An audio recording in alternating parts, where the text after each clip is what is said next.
Best You podcast. The sole purpose of this podcast is to teach, inspire, and motivate everyone to be the best versions of themselves. What's up, everyone? We're back for another episode of the Be the Best You podcast. I'm your host, Larry Dawson. If you're watching or listening today, please make sure you take the time to like, share, subscribe, leave us a comment, tell us what you think about the show. So I have Brian on today, and he has a really cool and interesting story. Thank you for coming on, man. Yeah, you got it. Absolutely. Yes, sir. Tell everybody who you are, a little bit about yourself, and your backstory, man. Yep. So I'm Brad Stair. I have been in Fort Mill, South Carolina since the late 2000s.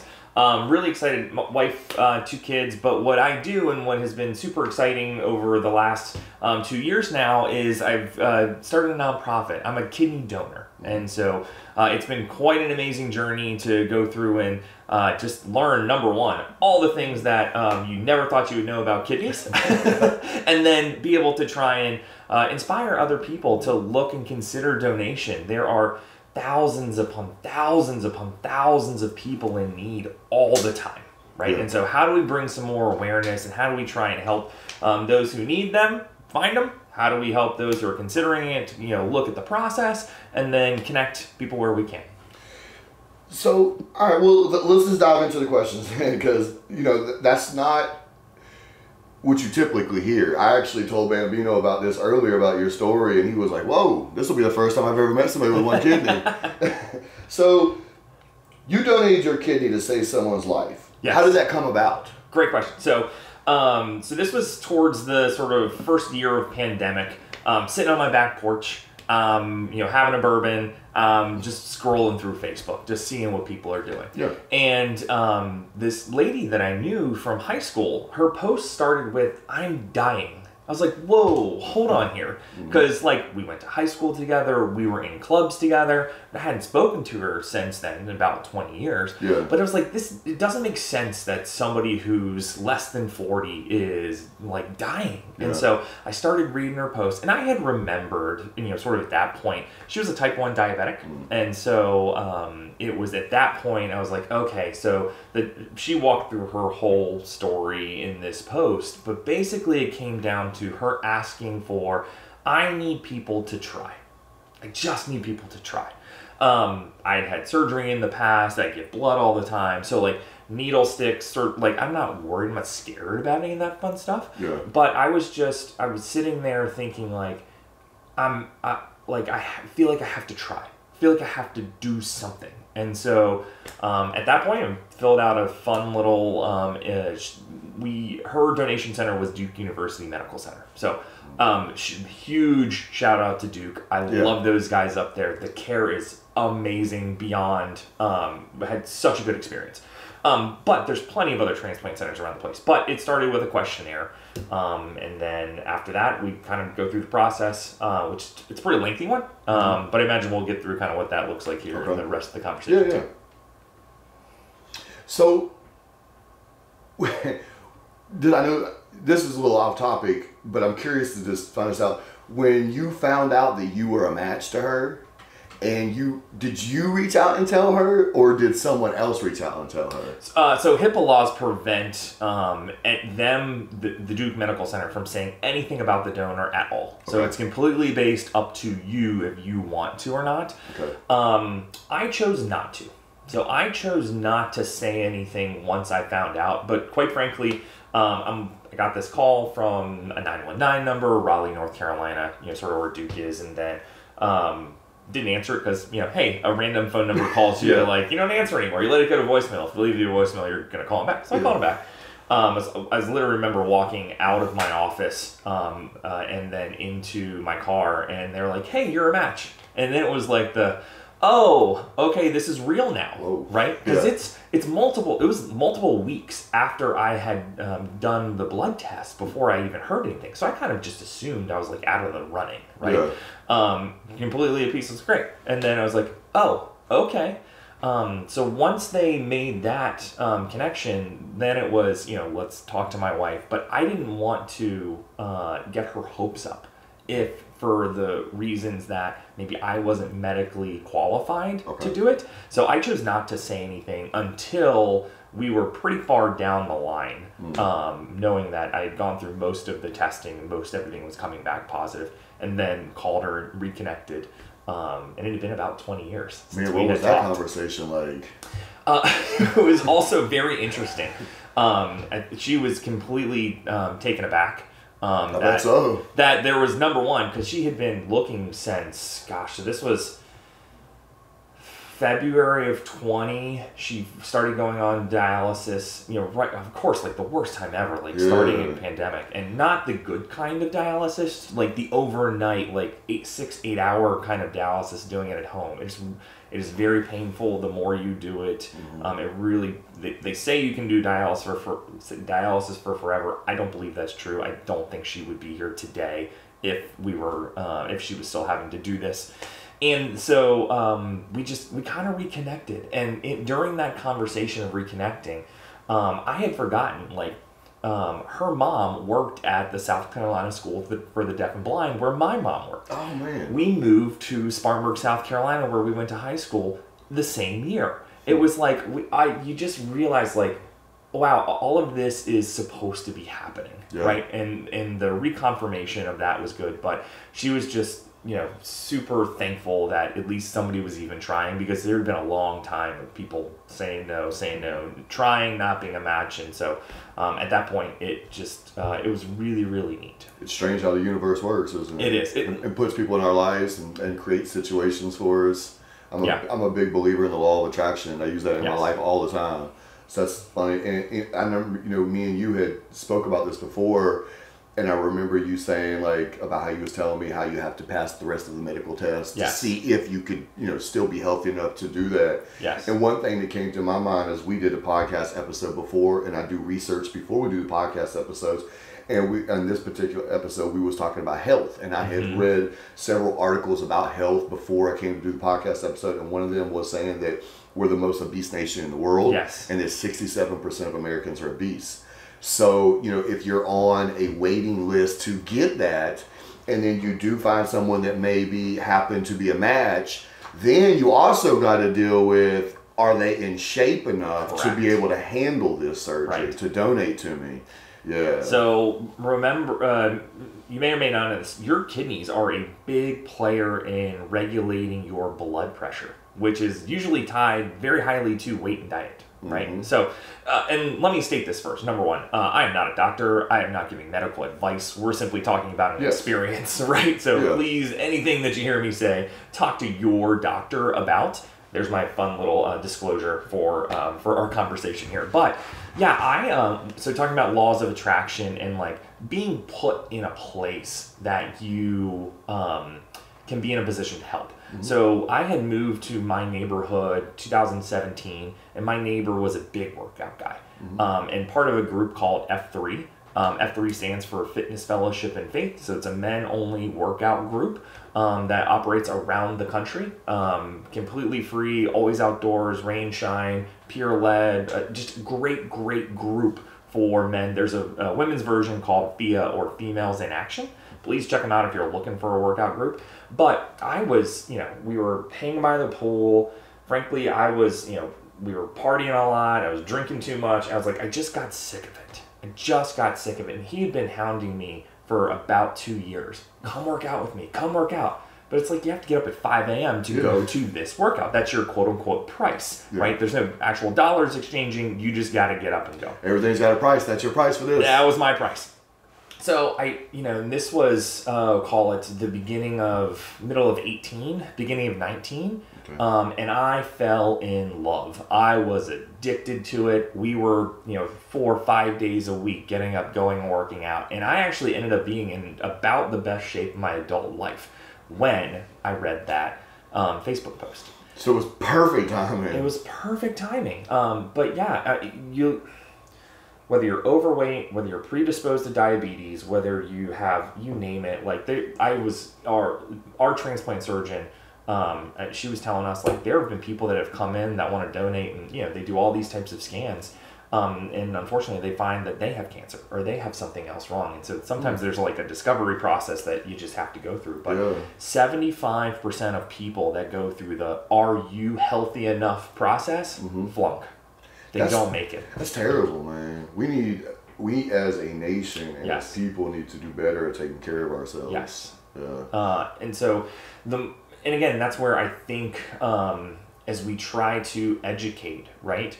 Hopefully what we'll do here towards a little bit later in the conversation, we'll talk about like what recovery looks like, but like we should be looking at athletes. We should be looking at people who, are our, sort of 3, 4, 5 day a workout kind of people, because they are going to have our best shot to help solve this problem. Yeah. Until, science catches up and can help us in some other ways. Until Elon can build us some fake kidneys. Hey, legit. There's a research hospital in New York that took a kidney from a pig and transplanted it into a lady who was brain dead, and part of her, she lived 48 hours on the pig kidney.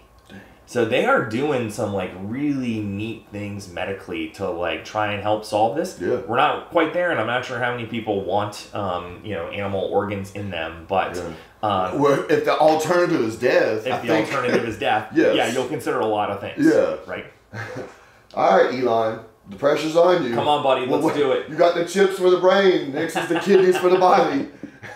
All right. So the next question is: after you became so passionate, about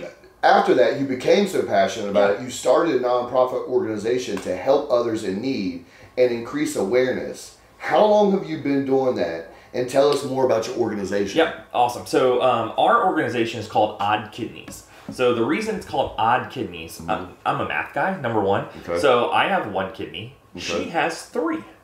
So one of the odd facts about being a kidney recipient is they don't take out your bad ones. They just leave them in. Because they shrivel up, right? Yeah, they're just going to shrivel up to like the size of a raisin kind of a thing. So it's not like they're in there, and they're not that big to begin with, right? Yeah. So they just shrivel up. The surgeons assume 1 less cut, 2 less cuts that they're going to have to whatever. So they just basically tie in the new one to your systems so that you can use it and it works awesome. But so with having 1 kidney, her having 3 odd kidneys is kind of how we got there. Yeah. But you can we started that.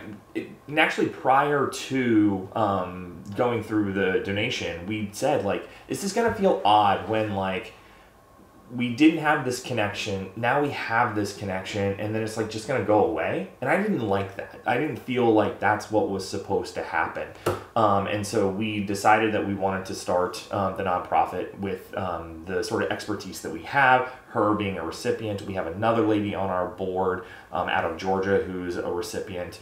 I'm the only donor on the board, and then my wife is a caregiver, right? Because that's a big, people who are helping the sick or helping you recover, they end up with a lot of needs too. It is stressful. It is not a simple thing, especially if you're on the recipient side of things, because it's not, you have a whole new set of complications once you get there. And so we just want to make sure that around sort of that whole kidney donation transplant journey, we offer help and support. How long has the organization been around? So beginning of 21. Yeah, beginning of 2021. So not very long. We're new, but we're scrappy. We unfortunately have some website challenges, but I've got a great kid who is helping us rebuild the website at the moment. But it's oddkidneys.org, where you can find information again about being a donor, about marketing to find a kidney. We kind of view it as again, being a numbers guy, it's a math problem. Right? Yeah. So there are, if you are looking for a kidney, you need eyeballs. Like, how do we get more eyeballs on the problem so that hopefully you can get, let's just say it takes 1,000 people to look at it for 1 or 2 to come through, to that maybe have one of them even say yes, right? And so if it's 1,000 people to get 2, well, we need to get to 50, 100,000 people so that your pool of opportunity is larger. Well, I guess, social media has its downfalls and people use it for a lot of wrong things. 100%. This is where social media comes in to be a great thing. Correct. Because Facebook, Instagram, Twitter, whatever platform that you're using, Yes. it gives you access to millions and millions and millions of people. Yes. And you have the ability to post and then also to boost post. Yes. So you can reach, massive amounts of people. Yes. So that's a good strategy, technique, and thankfully we have that ability these Yes. days. Yeah, There's a time when we did not have that ability. And then since then, we've been able to help people around the country as well. So there's a gentleman up in New York that we helped work through the transplant process. So he received one about a year and a half ago now. Yeah. And it takes all types of people. It's not just young people. It's not just old people. It's everybody in between. He happened to be in his early 70s, and he's like, I'm not done. Right, I need a kidney, and he looked for years. But being able to leverage social media, be able to leverage support from organizations like us, he was able to get one. That's so awesome. we're super excited about the impact that we're making already in such a short amount of time. Knowing that luckily we're still young and spry and scrappy, and we're looking to do this for a long time. Good for you. So the next question I had is, if I remember correctly, you told me that 6 other people have either received a kidney or donated a kidney because of your nonprofit. Yes, correct. So, how did they find matches on there? Was it just people scrolling through? Was it social media? How did that come about? So most of it is us doing several things. So if you're looking for a kidney, right? So there's been 3 people that we've helped find one. There have been 3 people that we've helped to donate. So we'll talk about finding a kidney first, because the donation part's far simpler. Look, again, back to, it's a marketing thing, right? So we've got to help you market. So there's a gentleman actually here in town. He had a sign on next to the highway that said, "Need a kidney, call this number," right? But the funny thing is, like, it used to be, you had to have the exact same blood type. You had to match all these antigens. Not so much the case anymore, because there are methods and ways in which the hospital systems have worked out that you don't have to be a match in order to help somebody. So we work with them around how to position your marketing. We help you with social media. We ask our followers to share. We finally have enough sort of capital that we're able to help pay for some of that boosting. There's some small financial things that we will help people with. We're not that big yet, but hopefully we will get there one day, right? Anything. So, you've already saved several lives. yeah. So we'll.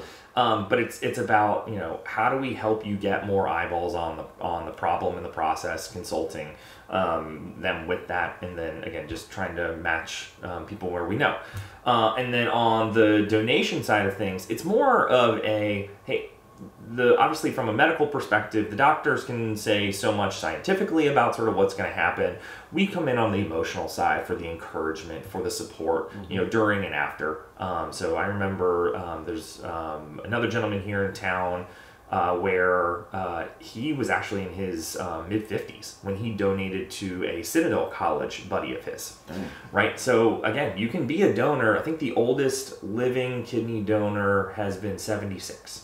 So, like, it's not as though, like, you have to be super young to do it either. You can do it kind of whenever. Yeah. So, as I was doing my recovery, we just went on a really long walk and we talked through it all.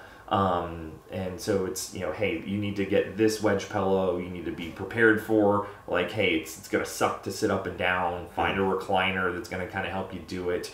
Once you're you need to kind of within 2 weeks, you should be up and walking pretty well. By like week 4, you should be walking miles. Week 6, I was running. Now I may have gone a little too fast, which is where the caregiver part comes in. Slow down. Oh my gosh. My wife, she was like, I'm going to strap you to a chair if you don't slow down. My wife would definitely have to strap me to a chair. Yeah. And then, so one of my workout buddies, he is the resource officer at the elementary school. Okay. And so he would always, like, when my wife was dropping kids off in Carline, he was like, do you know what your husband did today? I was like, golly, okay, tattletale. I thought you were a cop. I thought you weren't supposed to, like, rat out people, but, So it's that kind of thing that we want to just make sure people are prepared, understand, but also understand that it's not that much of a time commitment to change somebody's life. Yeah, when you were saying that you guys help more on the emotional side, immediately what crossed my mind was, it doesn't matter, you could be a manly man or a very feminine woman, regardless of how you're built, your structure, your mindset in life.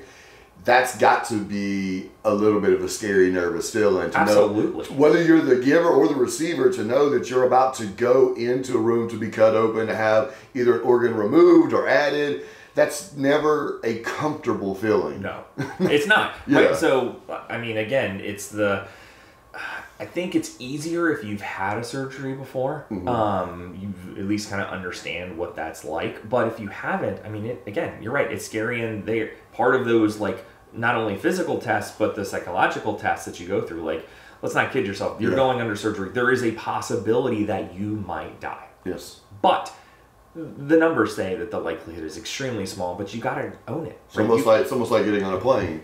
There's a chance. It's like getting on a plane. There's a chance. But we fly all the time, right? We drive cars all the time. You have a far greater chance of being hurt in a car than you do on a plane. Yes. Like, same thing. In this I think it's just a scary feeling. Because I get a little nervous on planes. It's loss of control. Yeah, that's what it is. So I'm driving my car. I feel like I'm in control. I'm not flying the plane. I am not the surgeon. Right. Yeah. So you've got to be okay with, for a little bit, giving up control. Yeah, I'm in this tin box way up here in the sky. So I'm like, whoa. Yeah. For my actual job, being a mutual fund wholesaler, like, I'm on a plane all the time. So every now and again, you get the bumpy ones, and you're like, okay, we're gonna hold on for a little. Is this the one? Not yet. So you're gonna like this question, man. I thought about this and I was like, man, this is real what I'm about to say. I'm kind of joking, but I'm also very, very serious with this. So basically, you're a real life superhero that has helped save several lives. What does that feel like? So I prefer to be like the humble one. Like, I don't traditionally go out seeking the attention, but I will say it is pretty amazing, and I want to use that to help others, right? Figure that out, right? And so I was having dinner with my recipient, my co-founder of Odd Kidneys, Petra, and was sitting with her and her parents, and they're like, "Are you okay? How are things going?" And I said, "You know what? Life hasn't changed for me. So, like, the only difference in my life after donating a kidney is that I don't take ibuprofen or I can only take acetaminophen or Tylenol, right? Gotcha. So, only difference." Her mom said, "But Brad, everything has changed for us," and that's when it was like, oh, wow, this really does hit. And because it's not just her, Petra, who got the kidney and is becoming better, it's her parents that get to look forward to the rest of her life, that don't have to be doing the overnight. So the ripple effect is what's really, really cool. And I try not to focus on me as much, but yet to focus on, like, who are the other people that have been impacted. And that's where I get excited and become very, very passionate about trying to make that impact. But not only with you donating your kidney to save her, but also with 6 other people being saved. So a total of 7 lives have been saved from the initial you reading a Facebook post, making a decision that you would donate, making a decision after that you wanted it to continue and start a nonprofit, and now these other people have found matches and donors and recipients. And just to think to yourself, man, 7 people are still alive because of the decisions that I made. That's pretty strong. That's pretty good. I would say this.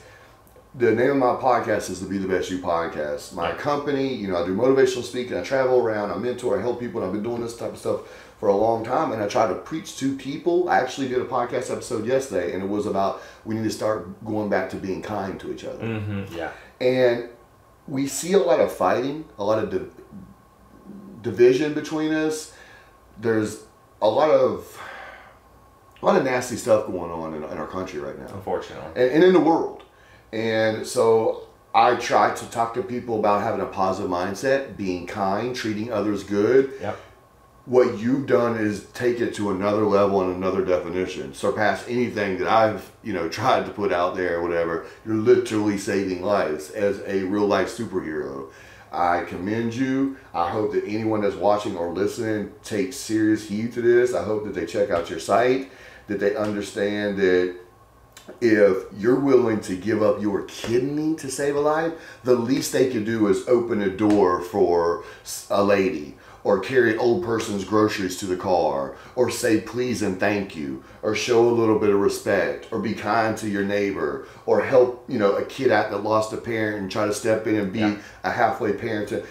Whatever the case is, if there's a catalyst to push them, good God, this is going to be a catalyst. A human being is willing to sacrifice his organs and then put a nonprofit together to continue to save other people's lives. Yeah. That's amazing, man. Thank you very much. This is where, again, you just got to start somewhere.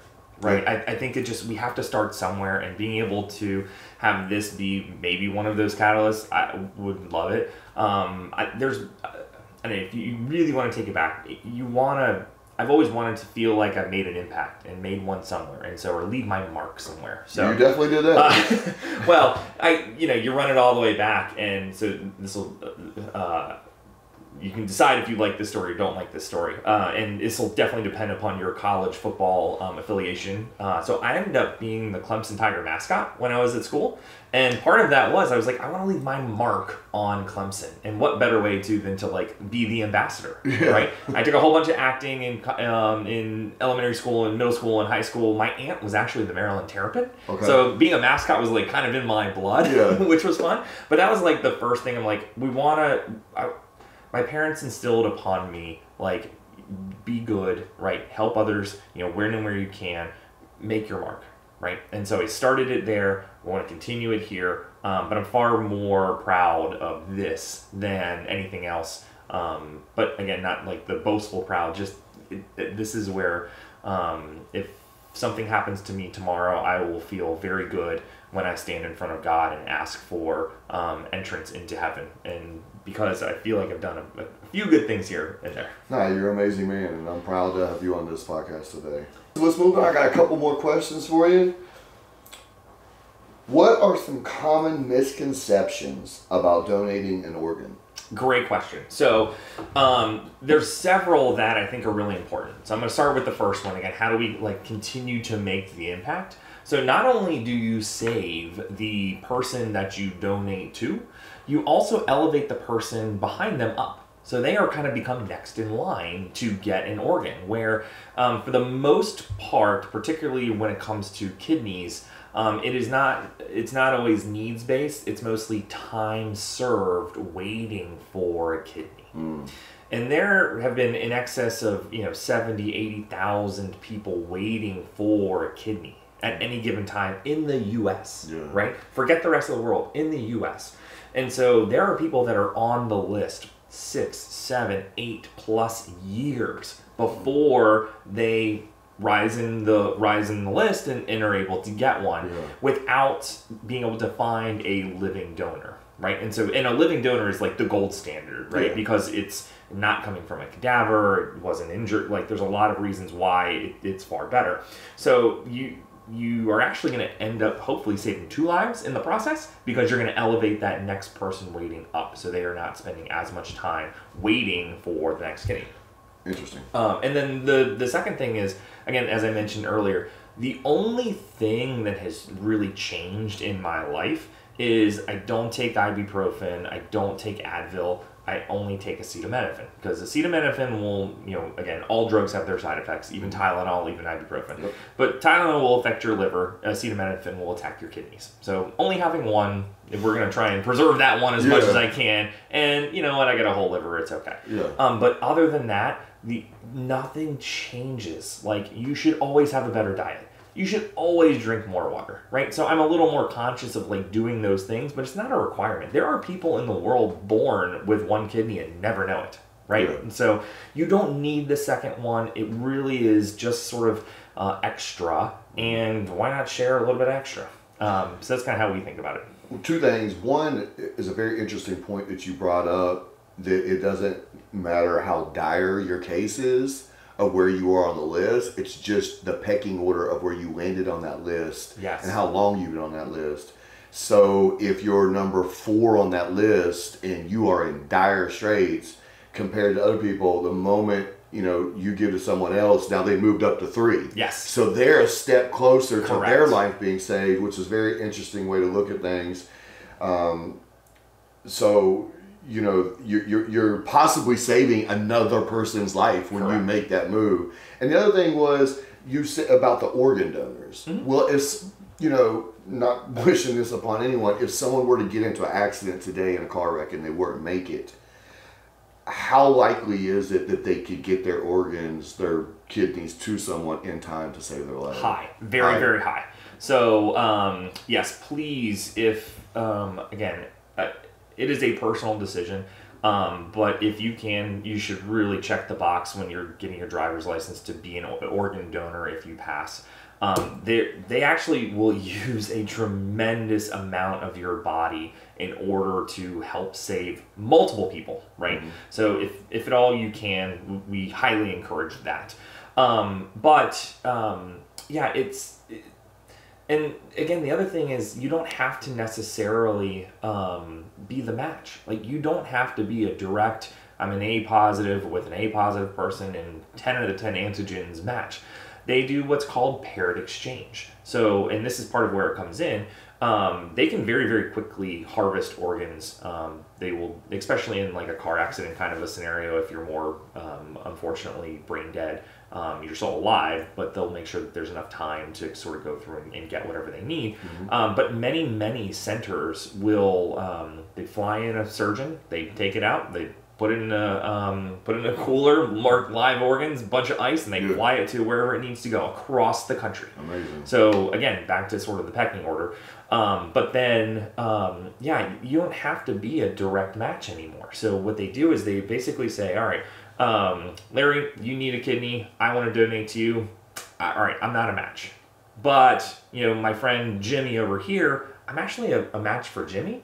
But I really wanted to give it to you. Jimmy's got a friend who wants to donate to him, but they're not a match. But if you cross-match, they will, called paired exchange. They'll match you up with somebody who wants to donate to help somebody, even if it's not the right side. Yes. So, and they will actually coordinate down to, like, you're doing surgeries on the same day so that the donor and the recipient feel, right, emotionally like they're helping the right person. Mm-hmm. But in that instance, again, you're helping 2 people. Right, really 4 because you're helping somebody else. That's right. So, paired exchange is something that, again, the medical community and the doctors and nurses, they can educate you about, but they're not really going to push you towards. That's part of where us at Odd Kidneys will come in, and we want to help make sure that, like, you really understand, like, how that's beneficial, how it's going to help, why it's a really, really cool thing. It's very interesting because I never even thought about that until you just mentioned that. That actually is the cool way, because that's a way for you to still save your friend in a roundabout way and also save another life. Right. Yeah. So there's a lot of times where that'll happen, particularly if it's not, a relative donating. It's a friend. Yeah. It'll end up being, I'm not a match, but there's ways to do it. Yeah. Man, you guys listen. I hope you guys are listening and paying attention to this. The next question I have is, does the donor and patient usually have contact or a friendship afterwards? So that's a really good question, and I think it's extremely dependent upon what, honestly, the donor wants. And so there's a lot of anonymous donors out there, right? So they're just like, you know what, I've heard about this, I want to help somebody. They will anonymously donate to whomever is next on the list. Okay. There's a lot of family members, like probably the vast majority of people who receive a kidney, it comes from somebody who's, semi-genetically close, right? Gotcha. Aunt, uncle, brother, sister, mom, dad, something like that. Just because the blood type matching is, usually easier or higher. We have, and I'm very, very thankful that we have been friends and have stayed in contact. Mm-hmm. But it's completely, and part of that is like the HIPAA laws. Some people want to just help and be the, in the back superhero, not out in the spotlight. And some people want to know what happens and they want to see the rest of the story. So kind of a case by case. Yeah. So I will, there's some other really great stories of one of the people is that helped me really be convinced that this is the right thing to do. It's hearing stories, right? And so a gentleman that I work out with, his mom was a kidney donor to their neighbor. So he got sick, and she said, "We'll try." Great, it was a match, and this was 15 years ago or plus. He ultimately passed away, but his son came back to the donor's funeral after I think she was in her 80s when she passed away. And he was like, you know what? I am so grateful for her donating to my dad because he got to see this person get married and this grandchild be born. And like, so again, back to the ripple effect of like where you see things.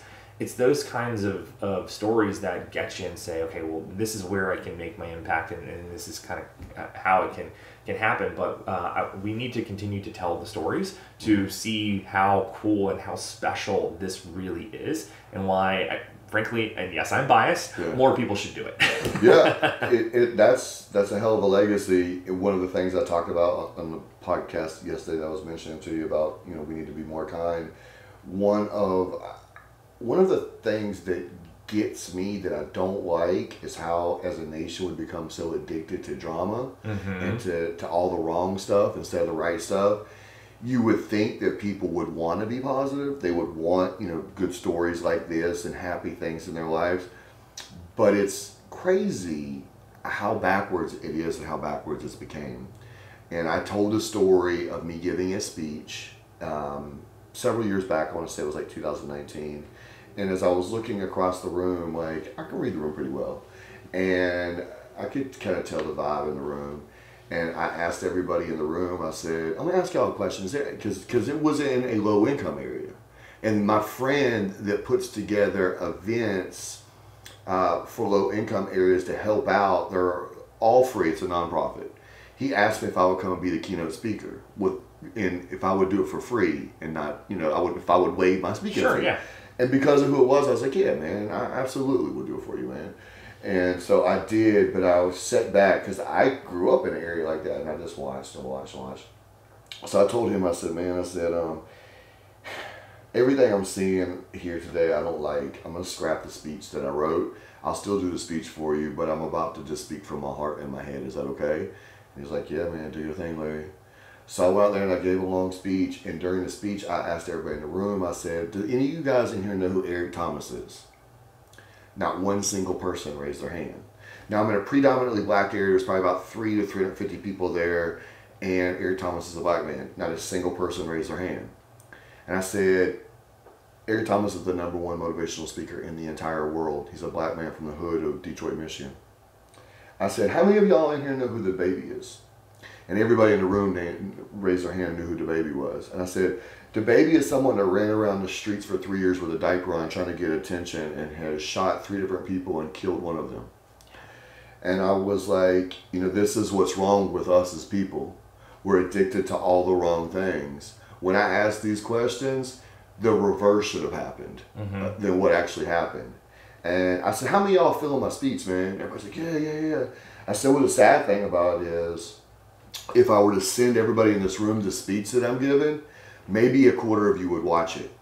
But if I were to send you a video of me smacking somebody, everybody in this room would watch it 5, 6, 7 times. You'd send it to your friends, your family. And I was like, we got to break that cycle. We have to break that mindset. We have to replace the negative with the positive. We have to bring love and respect and decency back into our hearts and our minds and our lives. So I hope that anyone that's watching or listening to this episode, no matter where you're at, no matter what your mindset is, no matter where you're at in life, this gives you a little bit of inspiration, a little bit of hope, puts good thoughts in your mind and your heart, makes you want to donate, makes you want to look into this. There's more than people that just need kidneys or livers or hearts or eyes or anything that can be donated. I hope that, even from the smallest thing, from being nice to your neighbor to being polite at the old lady at the store, being kind to the server that serves you at the restaurant, showing respect to other human beings. I hope that, if this just helps a few people, then it would be much worthwhile. Absolutely. 100%. Yeah. So this is the Be The Best You podcast, right? So it wouldn't be the Be The Best You podcast if I didn't ask you this. For anyone out there that's watching or listening today, if you could give them one piece of advice or one piece of a motivation, what would it be? impact is made in a lot of different ways, but if you really want to find a person and understand that you're going to help more than just them, you're going to help the people like around them and their story and whatever they're going to do in the future, kidney donation is a fantastic way to do it, right? And so again, back to like, it's a very small commitment, and when I say small, it's a massive decision. But I'm talking about time. So when we talk about time, recovery from being a kidney donor is about 3 months, right? So it's going to suck for the first week, but they have some pretty good drugs to help you out.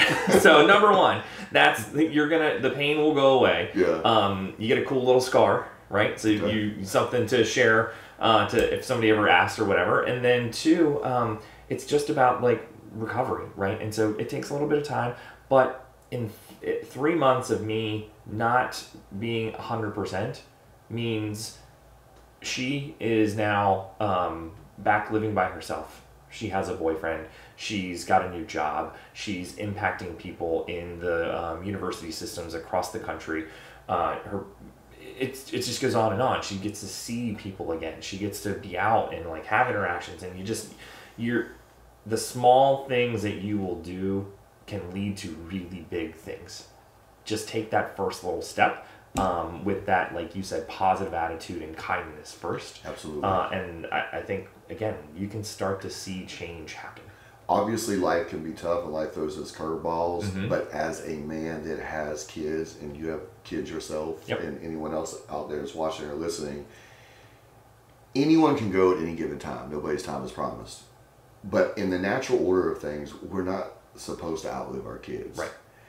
So I just kept thinking about her parents the whole time you was talking, and like how great they probably feel on an everyday basis that their daughter is still alive and that they didn't outlive their own child. Because I personally couldn't think of anything worse than burying my own kid, you know. So God bless you. Thank you for everything that you've done, and I'm sure her parents absolutely adore you. Their daughter is still on this earth because of your kindness and generosity.